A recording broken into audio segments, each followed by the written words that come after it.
Hello friends, কেমন আছো তোমরা? আশা করি সকলেই ভালো আছো, আমিও ভালো আছি। প্রিভিয়াস ব্লগটাতে তোমরা দেখেছো যে আমরা সবাই ট্রেনে উঠে গেছিলাম গুয়াহাটি যাওয়ার জন্য। তেজাস এক্সপ্রেস দিয়ে আমরা গুয়াহাটিতে এসেছি আর এখন বসে আছি গুয়াহাটি হোটেলে। এটা হচ্ছে ময়ূর হোটেল। এই হোটেলটাতে আমরা অনেকবার উঠেছি, কিন্তু আমার এই ছোটো মেয়ে প্রথমবার উঠেছে।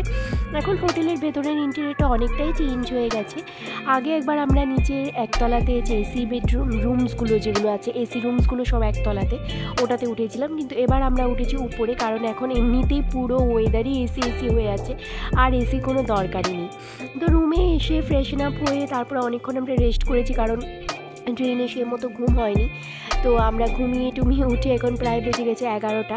রেডি টেডি হয়ে সব বেরিয়ে যাচ্ছি। বেরিয়ে যাওয়ার আগে চলো তোমাদের একটু হোটেলটার সামনের ভিউটা দেখিয়ে দিই। এই হোটেলটা একদমই পল্টন বাজারে যে গুয়াহাটি স্টেশন আছে, স্টেশনের অপোজিটেই, স্টেশন প্লাস যে বাসের আড্ডা আছে গুয়াহাটিতে, ওটা ঠিক অপোজিটেই হচ্ছে ময়ূর হোটেলটা। আমার তো হোটেলটা অলওয়েজই খুবই ভালো লাগে, কারণ আমি অনেকবারই হোটেলটাতে উঠেছি। তো এটা হচ্ছে হোটেলের একদম ফ্রন্ট ভিউটা। আমরা একদম টপমোস্ট ফ্লোরে আছি। সরি, টপমোস্ট না, এর উপরে আবার একটা ফ্লোর আছে। আমরা আছি 5th ফ্লোরে। তো এটা দেখো, ওই যে দূরে দেখা যাচ্ছে গুয়াহাটি স্টেশনের ট্রেনগুলো দাঁড়িয়ে আছে, আর সামনে হচ্ছে এখানে সব গাড়িগুলো, যেখান থেকে পুরো শিলংয়ের জন্য, বিভিন্ন জায়গার জন্য গাড়ি যায়। তো শিলং শিলং শিলং এখানে বেশি বেশি বলতে থাকে বাইরে গেলে। তো এই যে আমরা কমপ্লিটলি রেডি হয়ে গেছি। রেডি হয়ে এখন বেরিয়ে পড়ছি লিফটের জন্য। লিফটে দিয়ে নেমে এই যে নিচে, এটা হচ্ছে লবিটা। তো আগে এটা একটু অন্যরকম ছিল, এখন এটা দেখছি একটু অন্যরকমভাবে সাজিয়েছি, কিন্তু শিব ঠাকুরটা সেম এরকমই আছে, এখনও আছে। এটা জলের মধ্যে সুন্দর পদ্মটদ্ম দিয়ে, পুরো ফেক পদ্মটদ্ম দিয়ে সাজিয়ে রেখেছে, ভালোই লাগছিল। তারপরে এই যে আমরা এখান থেকে উবের করে নিয়েছি। উবের করে এখন আমরা চলে যাচ্ছি সোজা আমার মেসোর বাড়ি। হ্যাঁ, এখানে গুয়াহাটিতে আমার মামা মাসি মেসো অনেকেই আছে। তো আজকে আমরা বড় মেসোর বাড়িতে যাচ্ছি। বড় মাসিকে তো সেই ছোটোবেলা দেখেছিলাম, অনেক বছর আগেই উনি মারা গেছেন, কিন্তু মেসো খুবই ভালো। মেসোর সাথে, মেসোর বাড়িতে প্রত্যেকবারই গুয়াহাটি আসলে আমাদের একবার করে যাওয়া হয়। আগে তো মানে যখন বাবা মার সাথে আসতাম তখন তো মেসোর বাড়িতে থাকাও হতো, কিন্তু এখন আর মেসোর বাড়িতে থাকাটা হয় না, থাকাটা আমাদের এই ময়ূর হোটেলেই হয়। কিন্তু মেসোর বাড়িতে অবশ্যই একবার যাওয়া হয়। তা আগরতলা বলতে বলতে এরকম অবস্থা হয়েছে না, মুখ দিয়ে আর গুয়াহাটি আসছে না। দেখো, সে আগরতলাই বলে ফেলছি এখনও। তো এই যে উবেরের মধ্যে বসে আছি সবাই। তো এখানে বসে আমি অনেকগুলো স্টোরি নিচ্ছিলাম, তারপরে রিলসও মেক করেছি। তারপরে এই যে এসে পড়েছি এখন মেসোর বাড়ি এরিয়াতে। আগে এই জায়গাটা না একটু অন্যরকম ছিল, তারপরে এই যে রাস্তা বড় করার পর আমি প্রথমবার এসেছি। আমার হাজব্যান্ড এসে গেছে মাঝেও। তো এসে এখানে অনেকক্ষণ বসে টসে আমাদের খাওয়া দাওয়া এখন হয়ে গেছে, কিন্তু তখন আর না ব্লগ টক শ্যুট করার কথা এত মনেও ছিল না। কারণ এসে দাদা বৌদি, তারপরে মেসো, তারপরে ওদের এই যে ছেলে ডাবলু, ওদের সবার সাথে মানে এত কথাবার্তা, এত ফান করেছি যে একদম ব্লগ শ্যুটিংয়ের কথা একদমই মনে ছিল না। তো হঠাৎ করে মনে পড়েছে যে না, তোমাদের দেখানোর জন্য একটু তো শ্যুটিং করে রাখতে লাগে। পরে ওই যে বাচ্চারা ফান করছিল, ওখানে একটু শ্যুটিং করলাম। আর এই হচ্ছে অ্যালেক্সের সাথে এখানে এসে আমার খুবই ভালো লেগেছে দেখা করে, কিন্তু মেনলি ডগি আমি পছন্দ করি না।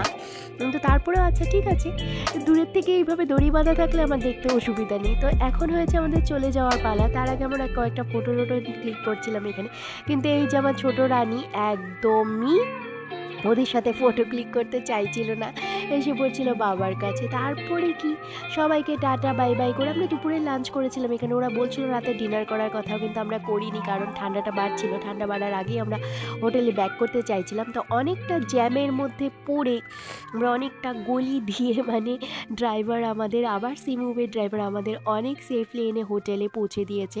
কারণ এত জ্যাম ছিল রাস্তায়। কিন্তু আমরা যারা মানে গুয়াহাটির রাস্তা চেনে না ঠিকমতো, গলি টলি, তারা জ্যামে আটকে থাকতে বাধ্য।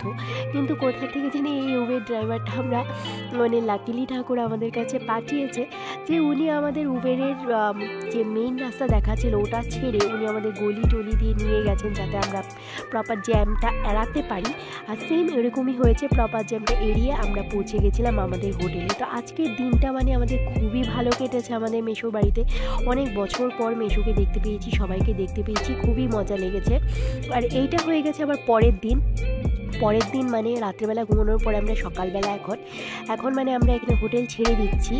আজকে 12টাতেই হচ্ছে আমাদের সরাইঘাট এক্সপ্রেস ধরতে হবে ফর কলকাতা যাচ্ছি আমরা।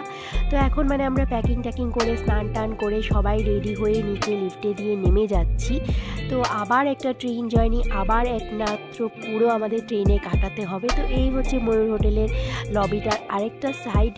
ময়ূর হোটেলটা আমার অলওয়েজ খুবই ভালো লাগে। এখানে একটা ননভেজ রেস্টুরেন্টও আছে। তো হোটেলটা পুরোটাই ননভেজ, আর সরি পুরোটাই ভেজ, আমি একদম উল্টো বলে ফেলছি, এটা পুরোটাই কিন্তু ভেজ হোটেল, ননভেজ এখানে পাওয়া যায় না। তো ফাইনালি আমরা আবার ট্রেনে চেপে গেছি। এটা হচ্ছে সরাইঘাট এক্সপ্রেস, যেখানে উঠেই আমি দই খাচ্ছিলাম, দই খেতে খেতে আমি এখানে স্টোরি নিচ্ছিলাম। তারপরে বাদবাকি কলকাতা পৌঁছে আমরা কি করেছি সেটা তোমরা দেখবে আমার নেক্সট ব্লগে। আশা করছি তোমাদের এই ব্লগগুলো আমাদের ভাল লাগছে। তো যদি ভাল লেগে থাকে তাহলে লাইক কমেন্ট শেয়ার করে দিও। আর যদি আমার চ্যানেলে তোমরা নতুন হও তাহলে প্লিজ চ্যানেলটাকে সাবস্ক্রাইব করে দিও। Thanks for watching. Thank you.